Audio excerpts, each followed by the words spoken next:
The story of the kings and queens of England is more surprising than you might think. It's a fine drama, 1,000 years of tales of lust and betrayal, of heroism and cruelty, of mysteries, murders, tragedies, and triumphs. But there's more than that. This episode begins with a king of England who ruled for over a year, but who simply vanished from the record. And it ends with a boy whose claim to the throne was based on fictions that became historical orthodoxy. We begin in the year 1216, in the reign of King Louis of England. Yes, King Louis, not the most famous king of England. At the request of the barons and with the enthusiastic support of the population of London, he'd come to England from France to take over the crown from John. And John, struggling to fight back, had fallen ill and died. Louis, who'd been acclaimed king at a mass in St. Paul's Cathedral, now had the throne to himself. He had no coronation, as the bishops had been excommunicated, but rulers are created in England by acclamation, not coronation, which is why the uncrowned Edward VIII was a king, and Lady Jane Grey, who did have a coronation, was not queen. And Louis got rubbed out of the list of England's monarchs because his acclamation was, with hindsight, withdrawn. That was because the barons had not expected Louis to appoint his friends from France and Flanders as his chief councillors. They'd expected to be given much more control over what went on, and then they thought, there's a better option. John had a 9-year-old son, Henry. Of course, no child had ever been king, but there's a first time for everything, and if the king was a child and one of the barons was regent, then the barons really would be running things. Of course, Louis controlled London, but the child was at Corfe Castle, and they could at least get him to the nearest abbey, Gloucester, to crown him. Of course, they didn't have the crown, but they could use his mother's gold neckband. Actually, they didn't have an archbishop available to do the coronation. Never mind, the Bishop of Winchester was available and had the keys to the treasury. It wasn't a well-attended ceremony. Not even all of John's executors could get there, but it would have to do.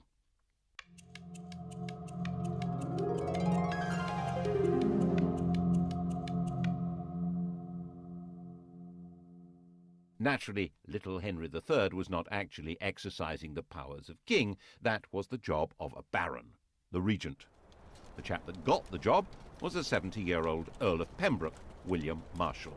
A safe pair of hands if ever there was one. Old Faithful. Marshal had long ago been a bold young knight in the days of Henry I, the child's grandfather. He'd worked his way up the greasy pole of advancement by the simple if very unusual principle of loyalty to his lord and total trustworthiness. Everyone trusted him, and now the barons expected him to get rid of Louis and rule on behalf of little Henry. And Louis was roundly defeated. In the end, he agreed to go back to France and agree he'd never been King of England at all. And all the barons and bishops who'd acclaimed him as king agreed that they'd never done anything of the sort. Everyone became patriotic. For the first time since the Norman conquest, the French were being described as foreigners, looting the English. The barons all spoke French, and they had nothing in common with the villeins on their lands, but they were beginning to feel English. And William Marshal reissued Magna Carta and said that all the old laws and rights of England were exactly what Henry III wanted to uphold. William Marshal died, the grand old hero of England, in 1219, and Henry was given a proper coronation at Westminster the following year. As Henry grew up, the barons and bishops had no intention of letting him get away from them. He learned to do as he was told, and that pretty much defined him as a king.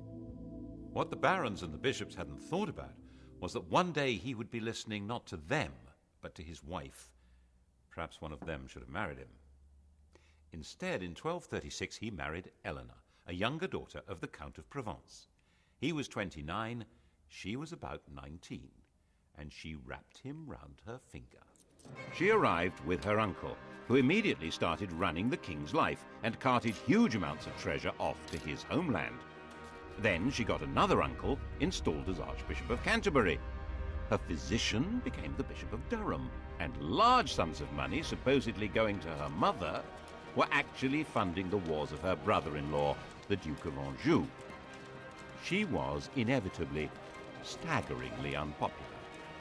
And however little money the king had, he always seemed able to support her relatives abroad, paying for their courts and their armies. In 1263, the population of London rose in rebellion. Their targets were Flemish bankers, Jewish financiers, and Queen Eleanor. She was in the Tower of London, London's royal palace, and got away from the Watergate to slip down the Thames to Windsor. As her boat approached London Bridge, she was pelted with missiles by a crowd shouting, "Drown the witch!" She managed to get back to the safety of the Tower. The kingdom had become ungovernable, at least by this king and queen. This was not the same country it had been in 1066. Towns had grown, trade had grown, London had grown. With the barons losing influence and Londoners angry, the crown itself was in danger. England was on the edge of revolution. Enter the revolutionary, a Frenchman on the make, the charming, clever younger son of a powerful and ruthless Norman lord, a chancer with style, Simon de Montfort. France was now ruled by King Louis's widow on behalf of their young son. She was a shrewd woman who decided that young Simon was dangerous stuff and forced him to escape abroad. He'd come to England in 1231, when he was about 23, intending to recover land his family had lost years ago. And he was really good at it. He became the best of friends with the impressionable Henry in no time, and Henry's sister fell for him. In 1238 they were married, and he was given back those lost family lands. He was Earl of Leicester. The English were suspicious of foreigners, so Simon completely converted into an Englishman. In 1239, Henry and Eleanor had a son. Simon sponsored the baptism.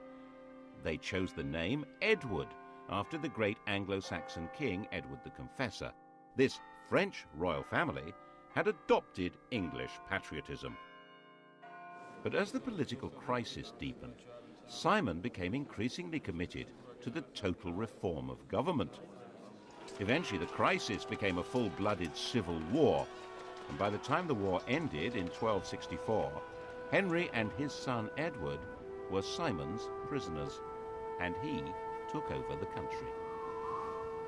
Simon now set about inventing an entirely new form of government, one which was based on the deeply rooted English principle of consent. In 1265, he summoned a meeting of the country, a parliament, at Westminster, to endorse his government. He summoned not only barons and bishops, but also 2 knights from each shire, and, most extraordinary, representatives from all the boroughs, the towns. He said he was acting in the king's name, but the king didn't have much to do with what was going on. In fact, Simon had established what we might see as a modern state. There was a written constitution, a symbolic king, a powerful leading minister, and there was a parliament with representatives of the church, the countryside, represented by great landowners and gentry, and of towns. We might see it like that. They didn't. To most people at the time, this was clearly the tyranny of Simon de Montfort. By now, Prince Edward was a grown man, 25 years old, and it was his job to overthrow this tyranny and restore the crown. First, of course, he had to escape imprisonment at Hereford Castle. The prince was allowed to exercise his horse on the common, so he wore out his guards' horses, racing with them, and then jumped onto a fresh horse that had been brought for the purpose and disappeared into the distance. What followed is known as the Battle of Evesham, at the end of which Simon de Montfort was chopped up into pieces. Henry was back on his throne, but it was Edward who was now running the country. This tall, muscular warrior, he was called Longshanks, had the military skill to crush the remaining rebels and the good sense not to punish them afterwards. He understood how to make peace, and accepted the proposition that the king must respect legal limits on his power and consult with the nation. He also habitually spoke English, the first royal to do so since 1066. Parliament made him the steward of England. De Montfort's revolution had left its mark.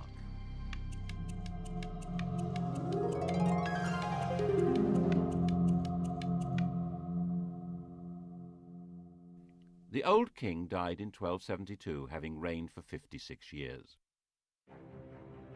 Edward's main interest in life was chivalry and warfare.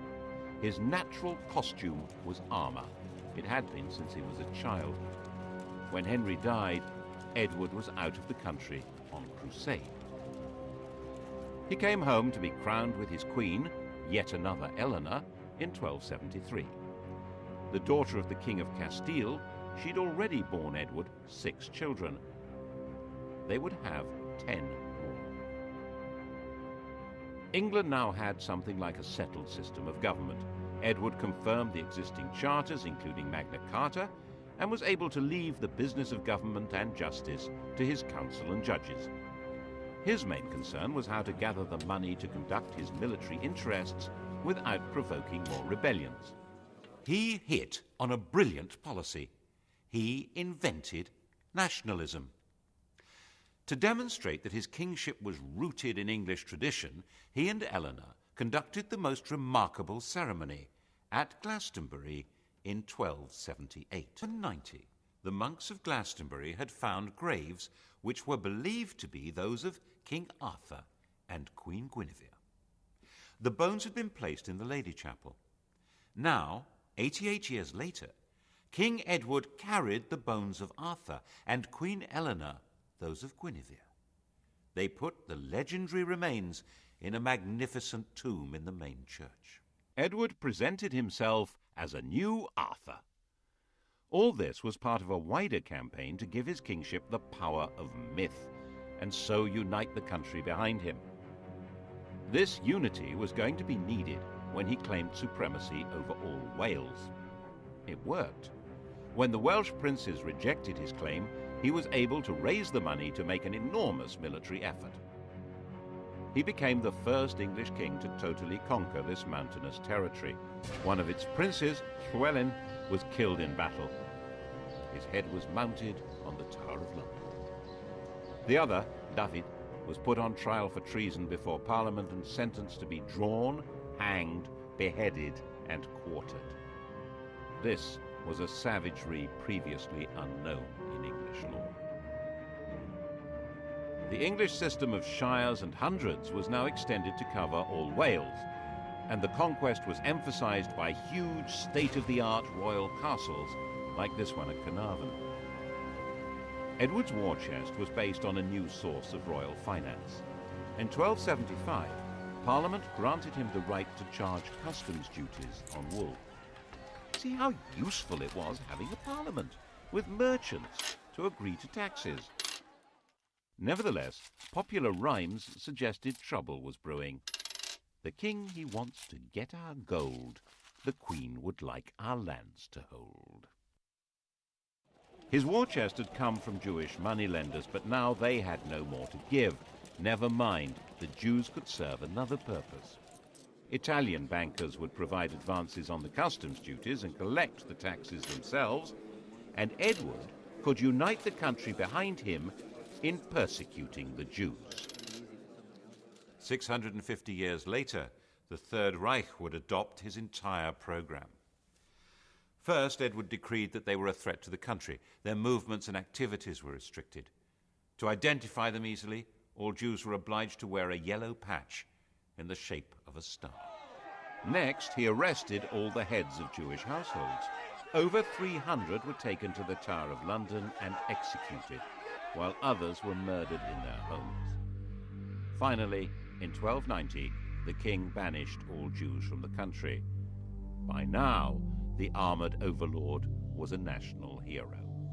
When his wife, Queen Eleanor, died in the same year, worn out by childbirths, his own grief was turned into a major display of national mourning.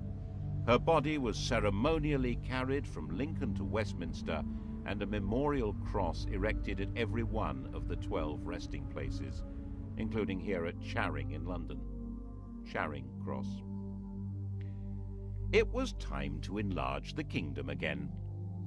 In 1296, he led an army to enforce his claim to Scotland. Edinburgh was seized, and the King of Scotland, stripped of his crown, was imprisoned in the Tower of London. Scottish kings were crowned enthroned on the Stone of Scone, or Stone of Destiny. Edward had it moved to London and put in the coronation chair in Westminster Abbey. Edward appointed a trio of Englishmen to run the country. Actually, his rule in Scotland was not noticeably harsh or unjust, but that was beside the point. His own conjuring of the demon of nationalism was turning against him. Ordinary Scots began to discover a feeling of national identity.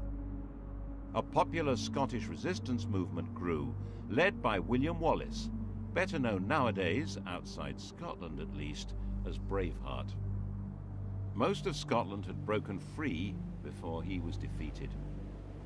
And then in 1306 rebellion began again, and Robert the Bruce was crowned King of Scotland. By now, Edward, the Hammer of the Scots, was old and sick. He tried to lead an army back into Scotland, but it became obvious he'd never get there. A few miles north of Carlisle, on his deathbed, he gave instructions to his 23-year-old heir, Edward, Prince of Wales. 100 knights were to crusade, carrying his heart. The army should carry his bones to defeat Scotland, and the prince was not to have anything further to do with his very, very close friend, Piers Gaveston. The king was dead. Edward II was ready to party. Edward was physically tall and muscular, but his similarity to his father ended there. He had no interest in being a warlord. His father had taken him on campaign, but the prince travelled with a pet lion and a troupe of Genoese fiddlers. Edward I had tried to change his character by assigning him a charismatic squire who was good at tournaments. This had backfired spectacularly. Edward and Piers Gaveston had fallen in love. Gaveston was banished, but obviously he was now coming back. Gaveston was an elegant, charming, artistic man who loved showing off his power over Edward and could still easily beat more macho men in tournaments. This was a recipe for a short life. Before his coronation, Edward married Isabella, the sister of the King of France. Then Gaveston was seen wearing Isabella's wedding jewellery. At the coronation, he showed up carrying the crown, wearing royal purple and pearls. Some of the barons wanted to kill him on the spot. Eventually, of course, they did kill him, here at Blacklow Hill in Warwickshire, having chased the king and Piers round the country. And then Robert Bruce, renegade King of Scotland, set about completing his War of Independence. He captured Edinburgh and besieged the last English stronghold, Stirling. In 1314, Edward II set out to relieve the city. The battle at Bannockburn, just outside the castle, was a total disaster for the English.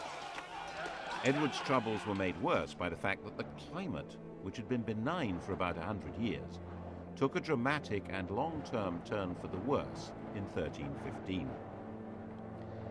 As harvests failed and cattle died, the barons said that his extravagance and lack of direction was intolerable, so the grown-ups took over. The Earl of Lancaster, head of the council, was now acting as king, keeping Edward on a daily allowance of £10. But he still had friends. He turned to Hugh Despenser and his son. Despenser was the only nobleman who had supported Gaveston. Eventually, they managed to help him break free of the power of Leicester and the other great nobles. But no one had a solution to the unending run of bad harvests, and the apparent enthusiasm of the Despensers to enrich themselves made Edward's rule deeply unpopular, especially with his Queen Isabella. In 1325, she got away to France and refused to come home unless the Despensers were thrown out. Worse, she'd fallen passionately in love with an ally of Leicester's, who was hiding out in France, Roger Mortimer. Isabella and Mortimer gathered an army and invaded England in September 1326. As homophobia turned into mob rule, Isabella and Mortimer were joyously welcomed to London. In a few months it was all over. The elder Despenser, almost 90 years old, was hanged without being given time to take off his armour. The younger had his genitals cut off. Then he was disemboweled. The object was for Isabella and Mortimer to rule in the name of her 14-year-old son. But the boy refused to accept the crown without his father's consent. So Edward, dressed in black, was deposed in a solemn ceremony. The steward of his household broke his staff of office. He broke down and cried. He was eventually moved to Berkeley Castle, where he was encouraged to die as soon as possible. He was denied sufficient food and clothing, he was prevented from sleeping, he was crowned with a crown of hay and shaved with ditch water. Isabella, generally known as the She-Wolf of France, reproved the guards for their mild treatment. Since he would not die by himself, he was murdered in his bed on the 21st of September. It's said that he was raped with a red-hot poker. His dying shrieks were heard throughout the castle. Her homophobia had allowed Isabella and her lover Mortimer to brutally and illegally depose Edward II. That didn't make them heroes for long. Edward III, in whose name they ruled, was their prisoner. But in 1320, when he was 18, he broke free. They were staying in Nottingham, and he put together a plot to lead a band of armed men into the castle through an underground passage. They seized Mortimer and Isabella. Mortimer was hanged. Isabella shut away in Castle Rising in Norfolk.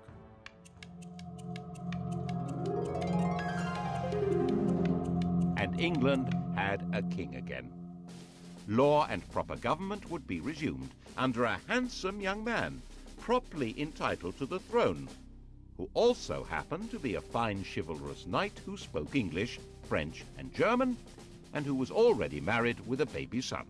What could be better than that? Oh, how about a good war?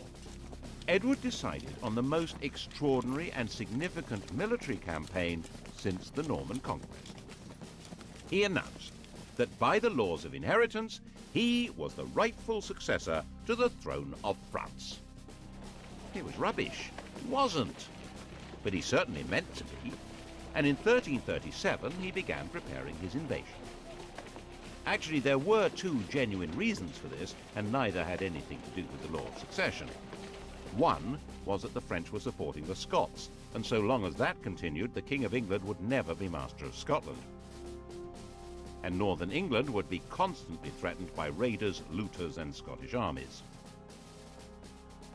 The other was that England was now a busy commercial country selling wool to Flemish weavers. In 1336, Philip of France decided to take control of this trade. He arrested all English merchants in Flanders and took away the privileges of the Flemish towns and the craft guilds. English merchants pointed out that they'd lost their income. The king had lost his customs duties. The kingdom had lost its foreign trade. The coast on the far side of the Channel was vital to English security and prosperity. Whatever the cost, it must be kept open. The same imperative would force Britain to war against Napoleon, against the Kaiser, against Hitler. Edward was the first to have to face it. His solution was to claim France and break it. This little campaign is known to history as the 100 Years' War. But this war actually changed the nature of the king's job, because it required a new kind of army. Ever since William the Conqueror, the idea had been that in exchange for their landholdings, lords and knights were supposed to turn up in arms and fight for the king when they were needed. But this didn't work very well for a war overseas. Firstly, a knight's service was only meant to be for 40 days at a time. That doesn't work with a 100 Years' War. Secondly, many knights felt that they shouldn't be obliged to go overseas at all, and they were probably right. And thirdly, they weren't necessarily fighting men anymore. so Edward needed to have a professional army. Knights who didn't want to serve didn't have to. They could pay a tax called scutage that would allow Edward to hire professionals. Mercenaries were quick to see the opportunity for plunder and ransom and joined up. And freed from the need to pander to knightly good manners on the battlefield, Edward hired thousands of effective, deadly archers from the lower classes. Instead of being a feudal warlord, the king was now a professional commander. He invaded Normandy in 1346, and his professionals destroyed the old-fashioned feudal knights of France at Crécy, opening up that vital coast. Calais held out, and when it eventually surrendered, Edward announced that it must be punished. The city keys must be handed over by 6 leading burghers, barefoot, with nooses round their necks, to be hanged. When they arrived, the Queen publicly fell on her knees and pleaded for the burghers' lives, which of course Edward granted. This splendid pantomime was part of the theatre of royalty, which Edward was now developing to a magnificent art. The life of the king was being turned into a public performance. His court was the home of chivalry, and his lords and knights were given parts in the drama. It was a brilliant device for binding together war, taxation, and loyalty. The Queen was as important in this as the king. She led the ladies of the court, the judges of chivalric behavior, and she was the source of mercy, tempering her husband's justice. This was a religious image. People were encouraged to show devotion to the Virgin Mary, the Queen of Heaven, who would intercede and offer protection against divine judgment. Intercession was desperately needed by people who believed that God punished them with death. Death arrived at Weymouth in June 1348. Black Death. In less than a year, the whole country was stricken. No one could have understood what was happening.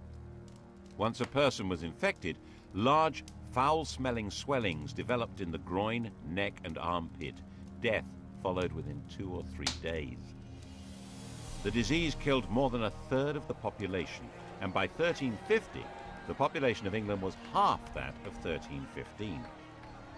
In the midst of the dying, the theatre of royalty grew grander.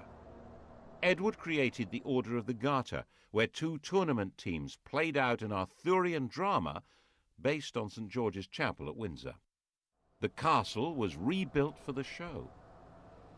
With the nobility bound to him by chivalric dreams, and the shires and towns granting funds for the war in Parliament, the French war could still go on.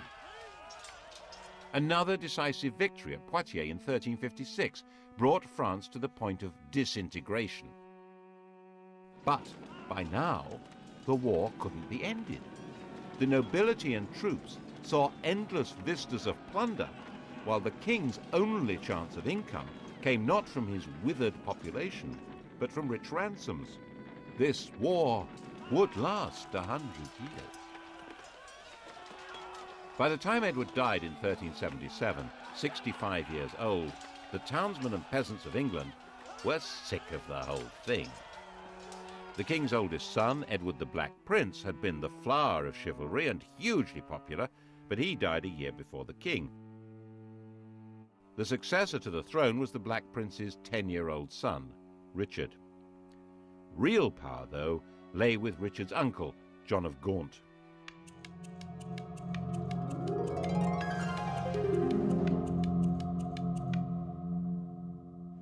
The war had by now turned against England.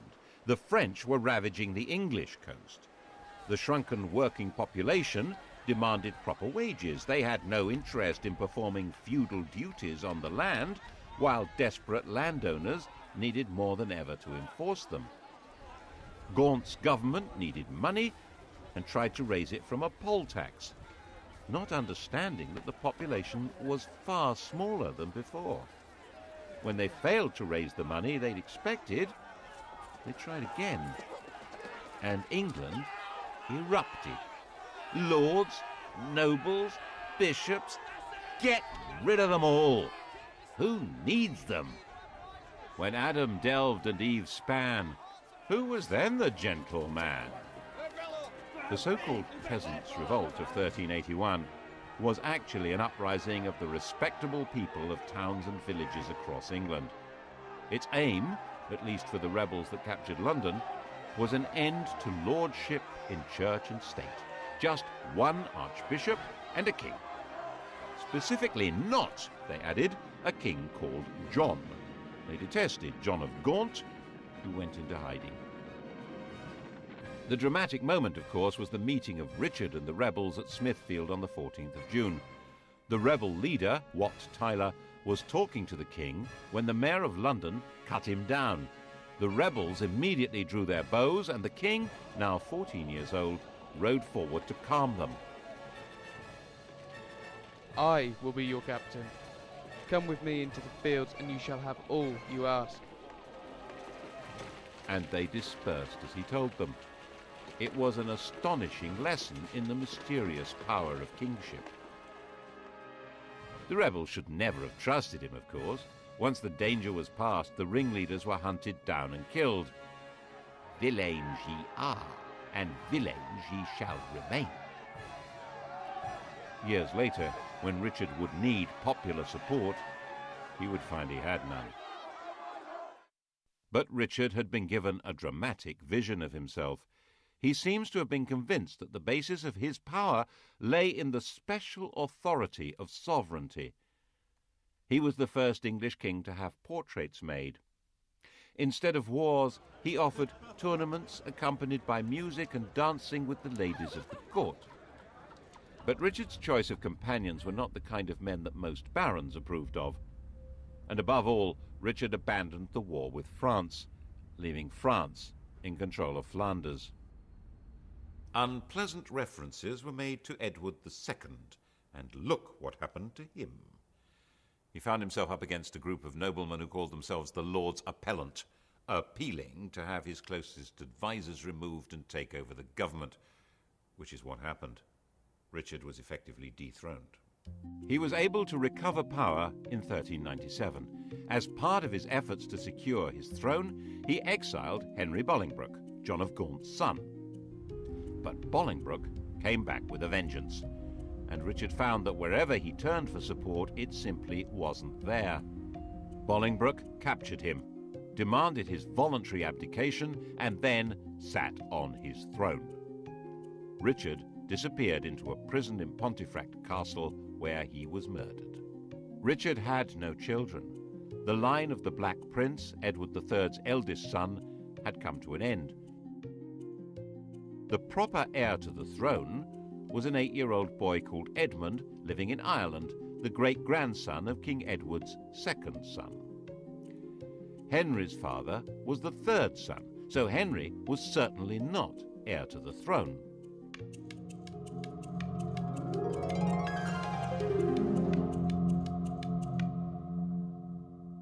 But he was a big man, with a big red beard and a big army, and he was sitting right there in England on the throne, not in Ireland, not 8 years old, so Parliament decided that he was very definitely fully entitled to be King of England. Oh, yes!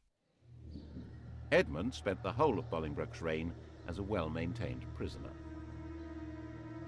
Henry was the first king to speak English as his native tongue. He was personable, brave, and a very capable leader in battle, but without legitimacy. He was clinging to power by his fingernails. Anyone who doubted Bolingbroke's right to be King of England could expect to be part hanged and then have their intestines pulled out before being killed. His regime became ever more repressive as he became more worried. There was an uprising in the north which he put down with real ferocity. It was said that he personally killed 30 men in battle. And the air hung heavy with the smoke of burning flesh as the English church, under this new regime, began burning heretics. The usurper needed to rule by fear, but the most frightened person in England was him, who'd seized the throne and killed King Richard, was a frightened man. He made himself sick with worry. Sometimes he sank into a coma. People said he had leprosy. Government was taken over by his son, also called Henry, a young man who'd grown up fighting on his father's behalf. In fact, Parliament suggested that the king abdicate in his son's favour, which he refused to do. In 1413, the Grim Reaper came with a more convincing offer. He was only 45 years old, and the 26-year-old Henry V was crowned in April in a snowstorm.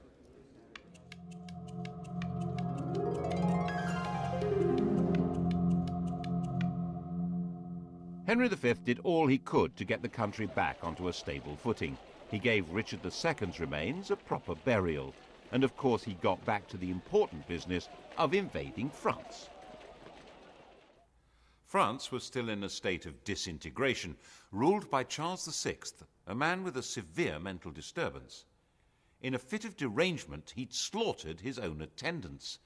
Now he believed that he was made of glass and about to break. He actually had iron rods stitched into his clothing. It was easy meat, and Henry's overwhelming victory at Agincourt in 1415 destroyed much of France's aristocracy. The English king was now in control of Paris. Charles, very fragile, agreed to acknowledge Henry as heir to the French throne. This meant disinheriting his own son, the Dauphin. And Henry took Charles's sister, Catherine de Valois, as his bride. What a great place to end the story. England safe, Edward III's plan to take over France brought to fruition, a genuinely popular king, and they all lived happily ever after. Not. In 1422, Henry V, not yet 35 years old, contracted dysentery and died. England had a new king, Henry and Catherine's son, Henry VI. 6 weeks later, the King of France also died, and Henry VI became King of France. Just one problem. His Majesty King Henry VI was only 10 months old. The Duke of Bedford was appointed Regent of France and the Duke of Gloucester Regent of England. And the baby's kingdoms, especially France, were in serious trouble.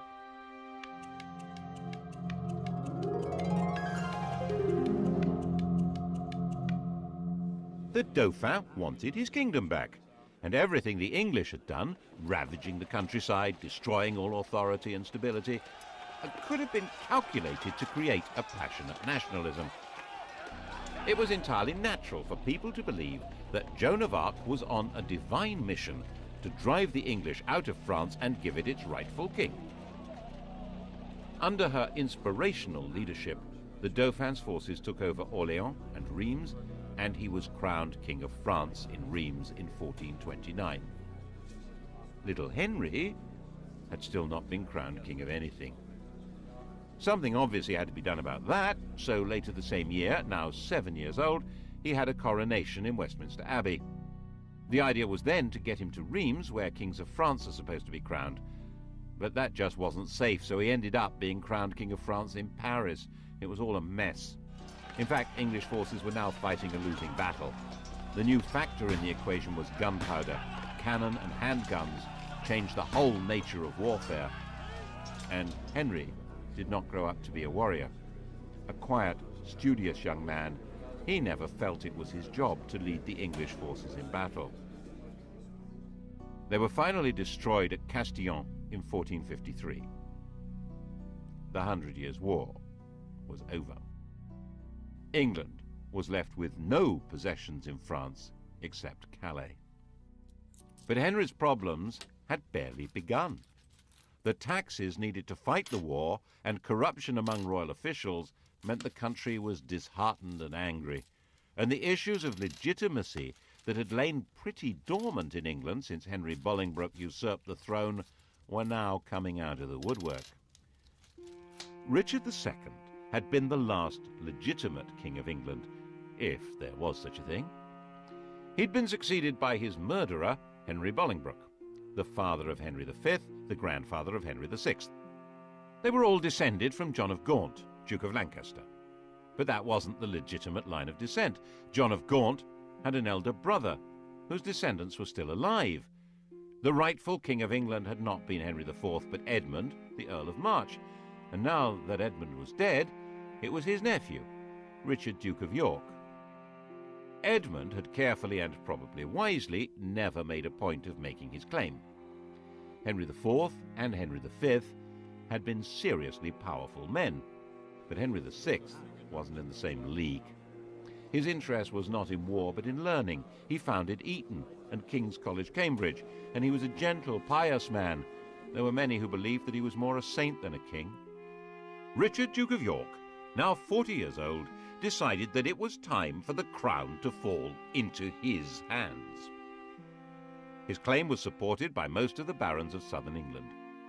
The northern barons felt all this was codswallop. They had the right to choose their king, not be passed like slaves to whoever inherited them. And then, quite suddenly, in the summer of 1453, the king went mad. He'd probably inherited the strain of madness in his mother's family, the illness that had racked Charles VI. The true legacy of Agincourt was not the crown of France, but a recurring disease that would afflict members of the English royal family for centuries. He lost his memory, he lost control of his body, he lost the ability to speak coherently or understand what was said to him. His wife gave birth to their only son, but he knew nothing about it. With the king incapacitated, government needed to be handed to a regent, and the man with the backing in the south to take over the reins was Richard, Duke of York. The inevitable and disastrous outcome was civil war, Lancaster against York.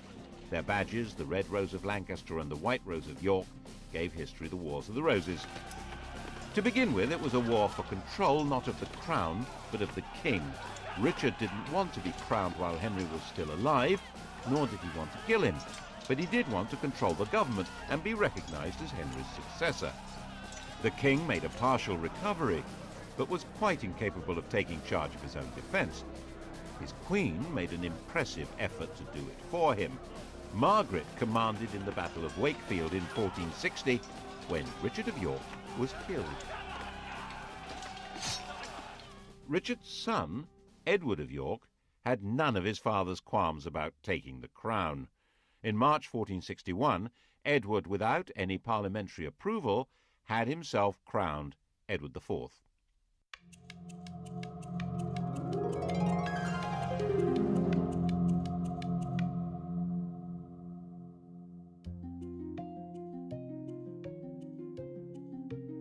Henry was still alive, a husk, and became a refugee with his queen. The deposed royal family hid in Scotland. Then Henry was captured and became a prisoner in London. In 1470, an extraordinary upheaval backed by the King of France drove Edward IV from London, and Henry was rescued from prison and restored to his throne. It's said that while Edward plotted his return from exile in Holland, Henry had a curious interview with one of his distant relatives, a boy of 14, Henry Tudor. After the death of his father, Henry VI's mother, Catherine de Valois, had an affair with one of her servants, a Welshman, Owen ap Maredudd ap Tudor. It was probably King Henry who arranged the marriage of their son Edmund Tudor to Margaret Beaufort, a great-grandchild of John of Gaunt. Margaret became pregnant immediately. But the Beaufort family were disbarred by ancient royal charters from ever succeeding to the throne. So why did she call her baby Henry? No Beaufort had ever been called Henry. No Tudor had ever been called Henry. It was a king's name. It suggests that Owen had great plans for the boy, and that was obviously what Edward of York thought.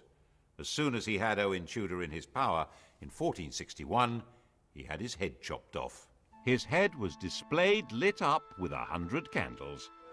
Henry Tudor, aged 4, had been taken prisoner, but now young Tudor was free, and according to later stories was looked on as an important figure in the line of succession. According to Shakespeare, Henry VI looked at the boy and said, "Lo, surely this is he to whom both we and our adversaries shall hereafter give place." The following year, Edward IV made his counter-strike. King Henry's son was killed at the Battle of Tewkesbury, and Henry VI himself was captured. A few days later, he was murdered in the Tower of London. The Wars of the Roses were over. The competition between England's barons for control of the kingdom had ground to a bloody end, with most of the great families of nobles having been slaughtered. Henry Tudor was now head of the House of Lancaster. He had no claim to the throne, of course, coming from the debarred Beaufort family, so Edward should not have regarded him as a threat, in theory. Just to be on the safe side, he fled to Brittany. But Henry Tudor would be back, and he would make sure he controlled how the story was written.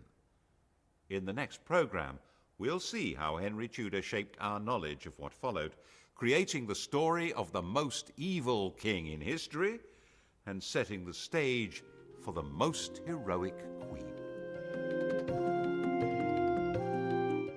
How much do you know about Henry V? Sky Digital viewers, press red and take our test.